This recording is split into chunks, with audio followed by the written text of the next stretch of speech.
My name is Julia Merrick. I am 26 years old. And the day my parents looked me in the eye and called me a disgrace was the day something inside me cracked, then hardened into steel. It happened in the dining room of the house I grew up in, the same house where I once practiced piano recitals, where birthday candles had been blown out year after year. But on that night, the air was thick with something poisonous. My mother's lips pressed into a thin line.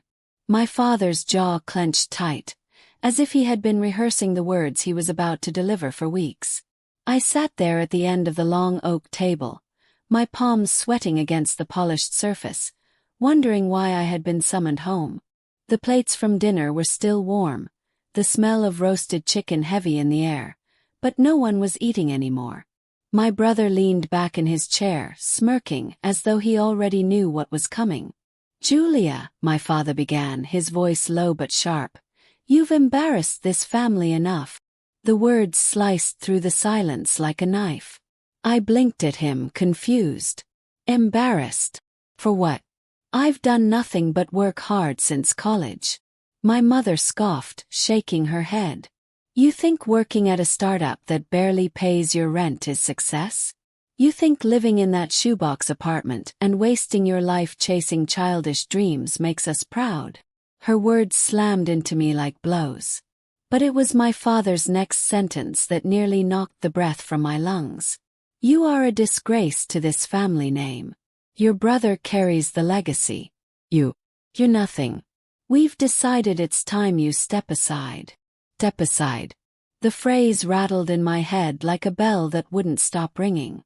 My eyes darted toward my brother, whose smug grin told me everything. He'd been the golden child all along, the one who could do no wrong. And now they weren't just dismissing me, they were erasing me. Heat rushed to my cheeks. My voice shook as I whispered, "You raised me to believe I mattered. And now you're telling me I'm disposable." My mother folded her arms. "You chose this path. We don't have time to waste on failures." The word failures clung to me like poison. I wanted to scream, to throw the glass in front of me across the room. But instead I sat frozen, my mind spiraling, my chest tight with a mix of rage and heartbreak. And then my father delivered the final blow. "From this moment forward, Julia, you will not be included in family matters. You've proven you can't represent us with dignity. Don't bother coming back until you have something worth showing." I gripped the edge of the table so hard my nails dug into the wood. I wanted to stand, to fight, to remind them of every sacrifice I had made, of every night I stayed up working jobs just to support myself because I refused to beg them for help. But no words came. The silence grew unbearable. My brother's smirk widened. My parents' eyes burned with quiet disappointment. And in that suffocating moment, I realized the truth. I was alone. I stood slowly, my chair scraping against the hardwood floor. My voice was barely more than a whisper, but it carried across the room. "You'll regret this." And with that, I walked out of the house that once felt like home, my heart pounding in my chest, the night air biting cold against my skin. But even as tears blurred my vision, one thought burned hotter than all the pain. If they wanted a disgrace, I would give them something else entirely. I would make myself unforgettable. And when I did, they would choke on the memory of the daughter they cast aside. Hang on, before I tell you what happened next, make sure you've subscribed and left your thoughts in the comments. This part gets intense. When people hear the word disgrace, they think of some public scandal, a headline splashed across the morning paper. But in my family, disgrace was more personal. It was a whisper behind closed doors, a look passed between parents at the dinner table, a shadow that followed me even when I was doing everything right. I wasn't always the problem child. At least I didn't think I was. When I was young, I thought love in our house was measured in effort. I thought if I worked hard enough, studied long enough, or tried to shine just a little brighter, my parents would look at me the way they looked at my brother. But no matter what I did, the glow never reached me. I still remember the year I won first place at the county science fair. I had stayed up late for weeks, tinkering with circuits, drawing diagrams until my eyes blurred. I stood on that stage clutching a ribbon, smiling so wide my cheeks hurt, waiting for the proud look in their eyes. When we got home, my father ruffled my brother's hair and said, "You'll do even bigger things when it's your turn." My ribbon ended up in a shoebox, tucked under old report cards. Forgotten. That was how it always was. My achievements were placeholders until my brother came along to do them better. And when he stumbled, it wasn't called failure. It was called learning. But when I stumbled, it was weakness. Proof that I didn't have what it took. At 16, the cracks between us widened. My brother started bringing home perfect report cards with barely a fraction of the effort I put in. Teachers loved him. Coaches adored him. My parents glowed when his name was announced for honors. Me. I studied until my hands cramped, and even when I brought home good grades, the response was always the same. Not bad. Keep working. Not bad. Never good enough. By the time I was in college, the distance between me and my parents was measured in more than miles. Phone calls were short, perfunctory. Holidays were rehearsals for my brother's success story. Dinners filled with their praise for him while I sat at the edge of the table, invisible. I tried to share my own milestones, but they were always brushed aside. When I landed my first job in design, I thought maybe, just maybe, they'd finally see me. I showed them the project I had poured my heart into, the late nights, the innovation I had been recognized for. My father's response: "That's cute. But when will you get a real job?" My mother added softly, "It's not stable, sweetheart. You should think about something more practical." Cute. Practical. Words that felt like knives. But I swallowed the pain again and again because that's what daughters do. They swallow it down and try harder. The final fracture came at my brother's engagement party.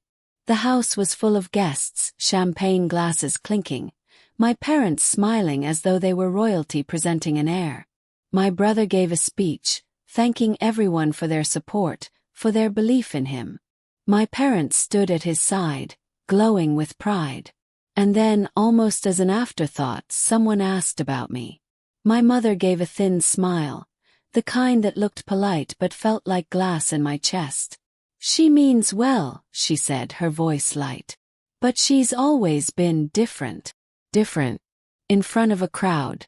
Like I was a stranger they barely tolerated. The laughter that followed was polite, awkward. But it didn't matter. My parents had spoken, and in that moment, it was as if they had carved my place in stone. The daughter who didn't measure up, the one who could never carry the family name with pride. That night, as I sat in my car outside their glowing house, I realized something I had never allowed myself to admit. My parents didn't just doubt me. They didn't respect me. And deep down, they didn't even want me.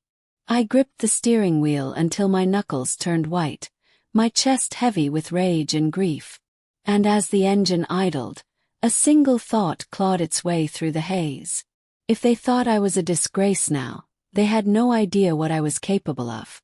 I didn't know it yet, but the moment my parents publicly branded me as different was the moment I stopped trying to win their approval.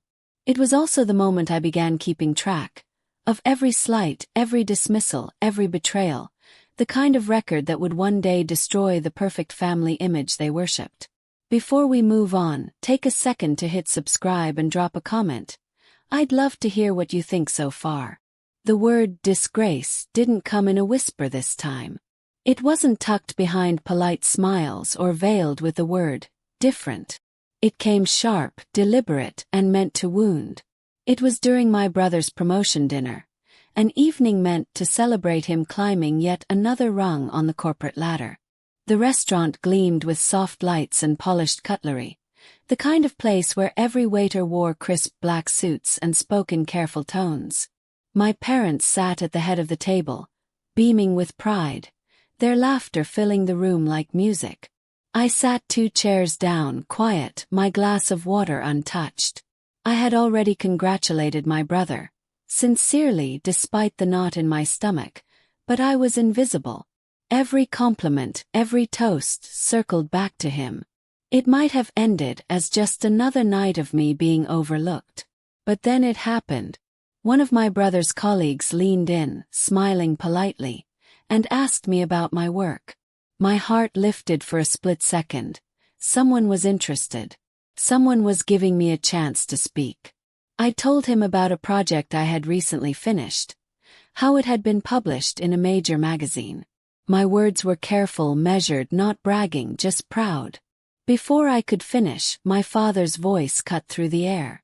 "It's a hobby," he said dismissively, waving his hand as though brushing crumbs off the table. "She's never been serious about anything." The table chuckled, some politely, some awkwardly. My brother grinned, sipping his wine. My mother added, "We've always told her she should settle into something stable. But she doesn't listen. Always chasing after fantasies." Fantasies. Hobby. Never serious. I felt the heat rise to my face, my chest burning, my throat tightening. My hands trembled under the table, my nails digging crescents into my palms. The colleague looked at me with a flicker of sympathy, but the moment was gone. My story was erased, my pride dismissed, and my parents, they didn't even notice. To them, I wasn't just invisible anymore. I was the punchline. I excused myself halfway through dessert, slipping into the bathroom before the tears could spill. The mirror reflected a version of me I barely recognized. Flushed cheeks, glassy eyes, lips pressed into a thin line. I looked like someone who had been slapped. And in a way I had. The whispers I had endured my whole life had finally been spoken loud enough for everyone to hear. My parents hadn't just doubted me. They had branded me in public, stripped me of dignity in front of strangers, in front of my brother, in front of the world. For the first time I didn't just feel hurt. I felt humiliated. I splashed water on my face, straightened my shoulders, and walked back to the table. I didn't argue. I didn't scream. I didn't defend myself.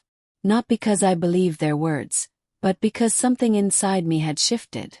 They wanted me to be a disgrace. Fine. Let them think that. Because while they laughed, I began to think about what it would mean to flip the script.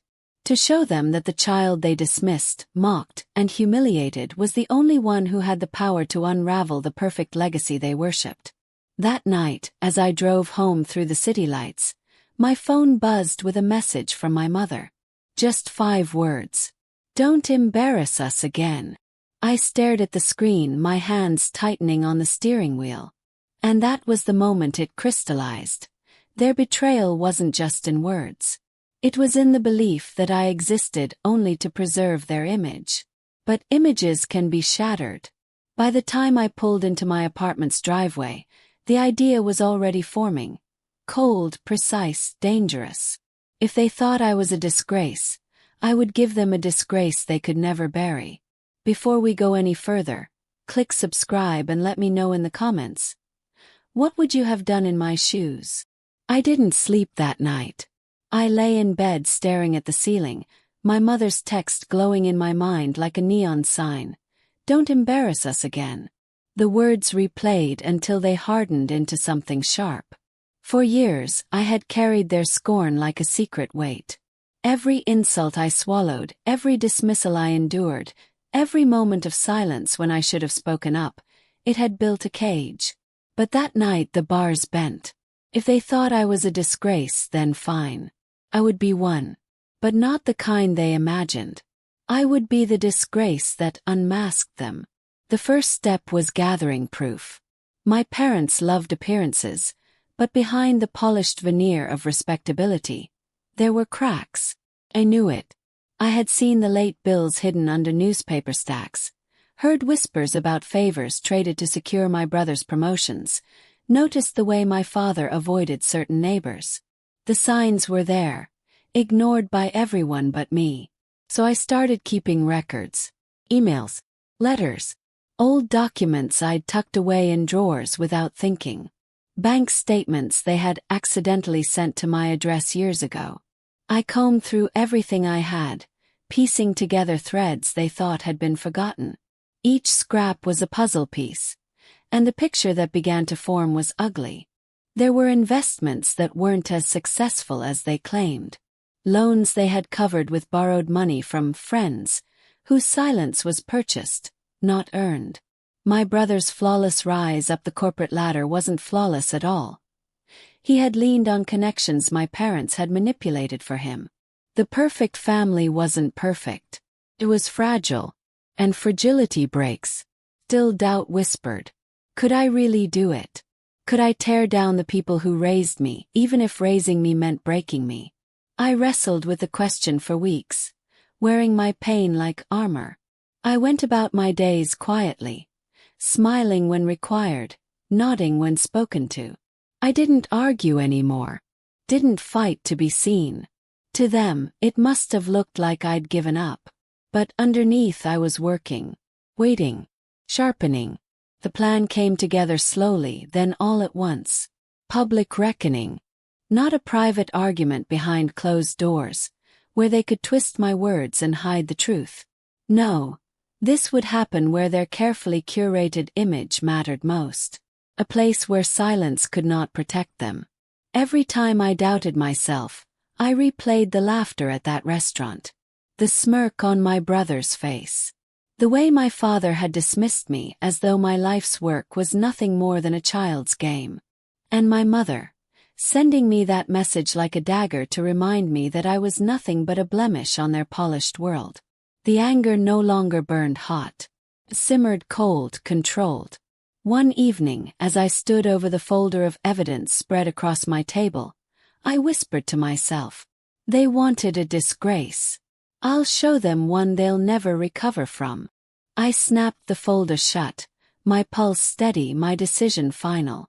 The stage was set. Now all that was left was to choose the moment, the one time when the whole world would be watching them and they would have nowhere to hide. Before we move on, take a second to hit subscribe and drop a comment. I'd love to hear what you think so far. The moment came faster than I expected. An invitation arrived in the mail, embossed and elegant, announcing the annual Lawson Family Banquet, a fundraiser my parents hosted every year at the country club. It was their pride, their stage, the one night they paraded themselves as pillars of the community. Local politicians attended. Business leaders too. Cameras flashed as speeches were made about family, integrity, and tradition. And every year I had been shoved to the side. This time I wasn't going to be invisible. The night of the banquet, I walked into the ballroom wearing a dress I had saved for months to buy. Sleek black, sharp as armor. My heels clicked against the polished floor, and for the first time in years I held my head high. Eyes followed me, whispers trailing in my wake. My mother's lips thinned when she saw me, my father's jaw clenched, and my brother smirked as though I were a child crashing a party. Smiled. Because none of them knew what I carried in my bag. The speeches began, predictable as always. My father boomed about legacy. My mother beamed about community values. My brother strutted through his prepared lines about ambition and family pride. The crowd clapped, cameras flashed, glasses clinked. And then came the moment I had been waiting for. The microphone stood empty as the applause faded. I walked forward before anyone could stop me, my heels striking like gunfire in the silence. Gasps rippled as I took the stage. My mother's eyes widened, panic flashing. My father half rose from his chair. My brother muttered something under his breath. I gripped the microphone, my voice steady. You've all heard stories tonight about integrity, about family pride, about legacy. I began. But you haven't heard the truth. Not the truth I've lived. Not the truth hidden behind these speeches and this smile. The room stilled. Forks paused in midair. Cameras tilted toward me. I opened the folder and began to read. Details of debts hidden behind charitable fronts. Proof of my brother's promotions greased by quiet favors. The lies they had told to climb higher. The cracks they had smoothed over with charm and money. I laid it bare piece by piece, my voice unwavering. Every paper, every receipt, every contradiction. Their empire of illusion unraveled under the ballroom's crystal lights. My father barked. Enough! His voice thundered, but it only fed the silence that followed. My mother's face had drained of color, her hands clutching the tablecloth as though it could keep her grounded. My brother's smirk had vanished, replaced with a tightness around his mouth, his eyes darting like a trapped animal. I didn't stop. I read until the room was buzzing with murmurs, until I could see the guests shifting in their seats, until the truth became undeniable. And then I said the final words, sharp as glass. They called me a disgrace. But tonight the only disgrace is theirs. And this time everyone gets to see it. The silence that followed was deafening, and then applause. Not polite, not timid, real. A wave of hands clapping, voices rising, not for them but for me. I stepped down from the stage and walked out. I didn't look back. In the days that followed, their names became whispers of scandal. Invitations stopped arriving. Business partners backed away. My brother's company suspended him pending investigation. My parents stopped showing their faces in public, retreating into the very shadows they had once shoved me into. As for me, I rebuilt. I found work that was mine, friends who valued truth over pretense, and a life that wasn't measured by their impossible standards. And sometimes when I pass the country club and see their old banners gathering dust, I smile, because they wanted me to be the family disgrace. But in the end, I was the only one worth remembering. And that was the day everything changed. They tried to bury me under shame, but I rose from it, stronger, colder, and louder than ever. In the end, they were the ones left in the shadows, forgotten, while I became the only name people remembered. Betrayal cuts deep, but survival and payback carves even deeper. Tell me, what would you have done if it had been you in my place?